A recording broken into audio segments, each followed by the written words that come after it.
Velkommen til den her video. I den her video der vil jeg gennemgå, hvordan man ligesom på en måde kan slippe for grief, eller gøre hvad man kan i hvert fald.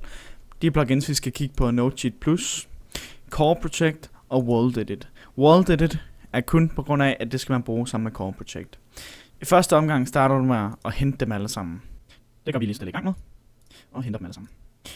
Når de alle sammen er hentet, I kan se, at jeg har hentet den her før i hvert fald. Yep. Når de er hentet, skal I bruge det, som vi kiggede på sidst, nemlig FileZilla. Nu skal vi kigge på FileZilla. FileZilla er det program, jeg nævnte sidst, og det er det, du tilgår din server med angående plugins. Du kan vælge at bruge det her online file manager, som jeg viste her sidst også. Du går ind under file manager. Har du her, gå ind under plugins og trykker upload. Vi bruger dog dem her, eller FileZilla her, og derfor smider vi de her jar-filer ind. I kan se min, den hedder NoCheat Plus 1, eller her, den her et-tal i parentes. Det er fordi, jeg har haft, det installeret, eller haft det hentet. Så jeg omdøber den lige. Det skal I kun gøre, hvis også det står ved jer. Jeg omdøber den her. Sådan der. Så åbner jeg den her World Edit her. Den kommer frem her. I skal kun bruge jar-filen her. Og nede i FileZilla også. Når jeg har gjort det, går I ud på jeres server. Jeg bruger ClickHost. Og trykker, jeg har stoppet serveren, for der ikke kommer nogen komplikationer. Det er ikke noget, der er nødvendigt. Det er bare... Nej, når den ikke bliver brugt alligevel, så hvorfor lad være. Så nu starter den, og den nu laver den så de her mapper her. For eksempel til World Edit og ja, Core Protect. Og så kommer de her NoCheat Plus. Og Core Protect er et plugin, som gør, at du kan logge, hvad der sker på din Minecraft-server.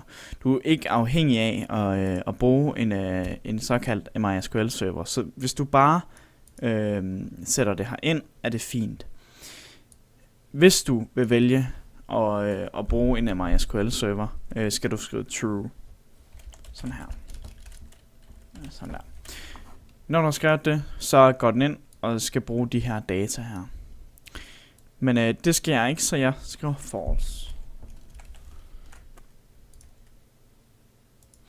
Jeg gemmer det hele. Og lad os hoppe over til Minecraft. Sådan. Når vi er inde her og kigger på Core Protect, så kan I se, jeg har lige ødelagt de her blocks her, men I tænker, okay, hvem har griefet? Vi går i CO Inspect, og I kan se, vi er så gået i Core Protect Inspector mode og kigger. Okay, der kan se, at jeg har for 0,4 timer siden har jeg fjernet græsblok. Så det I skriver, det er CORB. RB står for rollback. I skriver så user og Bamse Ninjax. T for tid, og så skriver vi, okay, vi gør det i 1 time.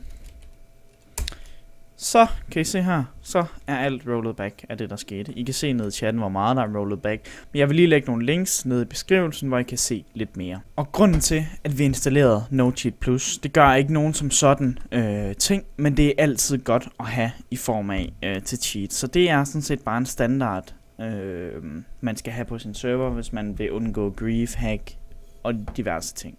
Så jeg håber, I kan bruge videoen til noget, og jeg håber, at I vil følge med fremtidigt, så kan I have en rigtig god dag.